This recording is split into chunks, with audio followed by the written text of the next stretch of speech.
Bonjour, la direction départementale des territoires de la Marne vous propose, dans le cadre de vos demandes de quotas d'irrigation pour la campagne 2020 dans le département de la Marne, cette démarche simplifiée.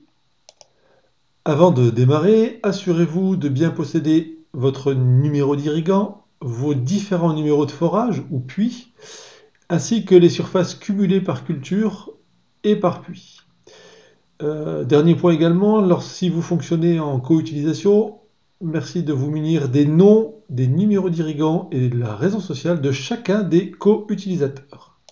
Vous avez reçu un lien pour accéder à cette démarche simplifiée. Je vous propose que nous regardions ensemble comment cela fonctionne.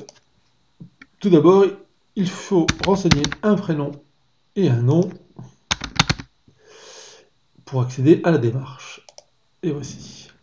Vous allez découvrir ces différents champs et vous allez voir que c'est très simple. Première chose à faire, renseignez votre numéro d'irrigant qui doit se trouver dans cette liste. Si vous ne trouvez pas votre numéro dans cette liste, merci d'envoyer un petit message à cette adresse en précisant en objet quota 2020 irrigant forage culture, en précisant que vous ne trouvez pas ce numéro dans la liste et nous reprendrons contact avec vous. On y va, donc on va considérer qu'on est le premier sur la liste. Voilà, et ensuite on va pouvoir faire nos différentes déclarations. Dans un premier temps, le numéro de forage. C'est la même chose, vous avez un menu déroulant et vous pouvez choisir ici le numéro qui correspond au premier forage que vous possédez par exemple. On va prendre le premier sur la liste tout simplement. Pareil, si vous ne trouvez pas votre numéro dans cette liste, vous renvoyez un message ici, ddt-sepr-pe@marne.gouv.fr avec cet objet en précisant que vous ne trouvez pas votre numéro dans la liste. Alors, sur ce forage, vous avez différentes cultures. Là, c'est pareil, un menu déroulant avec toutes les cultures qui sont disponibles. Donc, on va partir du principe que vous souhaitez cultiver de l'asperge et que vous avez, je ne sais pas, moi, on va dire 10,45 hectares d'asperges sur ce forage. Ici, on va vous demander si vous êtes en co-utilisation sur ce forage. Pour l'instant, on va partir du principe que ce n'est pas le cas, donc on va indiquer néant. Et comme ce n'est pas la seule culture que vous allez mettre en œuvre sur ce forage, vous pouvez associer une deuxième culture sur ce même forage, en cliquant sur le bouton ici. Vous voyez, ça déroule une deuxième fenêtre. Donc on va reprendre le même numéro de forage.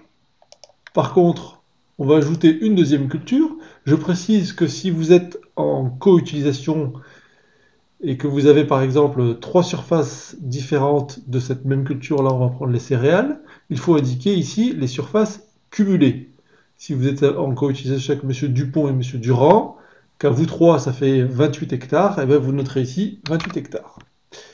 Alors je vais faire quelque chose volontairement, vous voyez là, j'ai le cadre rouge, enfin le champ apparaît en rouge. Pourquoi? Tout simplement parce que ici j'ai noté 28.26 et il ne veut pas de points, il veut des virgules. Voilà, donc là 28,26 hectares, ça lui convient, il n'y a pas de souci. Donc on va toujours partir du principe pour l'instant que nous ne sommes pas en co-utilisation sur ce forage, donc je mets toujours néant. Voilà. Et puis on va compléter cette déclaration en ajoutant un autre forage sur lequel cette fois-ci on sera en co-utilisation. On va partir de cet exemple-là. Voici. Là, on va mettre du chanvre. Sur ce forage-là, en chanvre, je vais mettre 26,48 hectares, par exemple. Et cette fois-ci, je vais préciser que je suis en co-utilisation. Alors, on va vous demander donc le nom du premier co-utilisateur. Ben, ça peut être Monsieur Dupont. Son numéro d'irrigant, ben, ça peut être par exemple le numéro 25.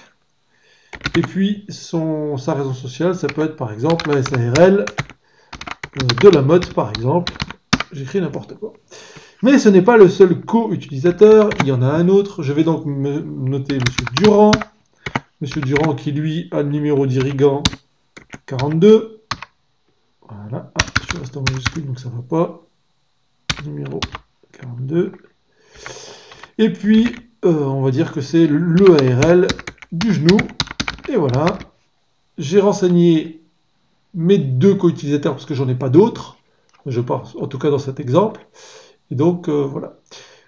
Dans cet exemple, on considère que cette fois-ci, on a renseigné tous nos forages, on a renseigné toutes nos cultures, on a renseigné les différents éléments des co-utilisateurs lorsqu'il y en a.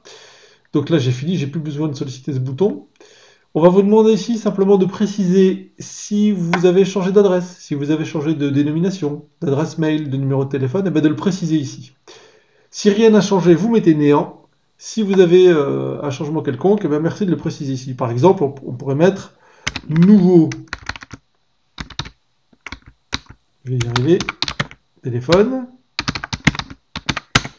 et puis indiquer, voilà, j'indique un numéro fictif et voilà. Si vous avez tout terminé, eh bien, il suffit simplement de cliquer ici en bas à droite sur déposer le dossier et c'est fini.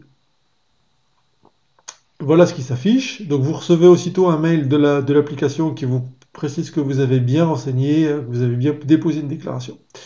Et vous pouvez à tout moment y accéder, pour le moment en tout cas, tant qu'elle n'est pas traitée, vous pouvez y accéder et la modifier. Voilà, j'espère que ces explications auront été suffisantes et que vous allez pouvoir vous en sortir. Je vous souhaite à toutes et à tous une bonne déclaration.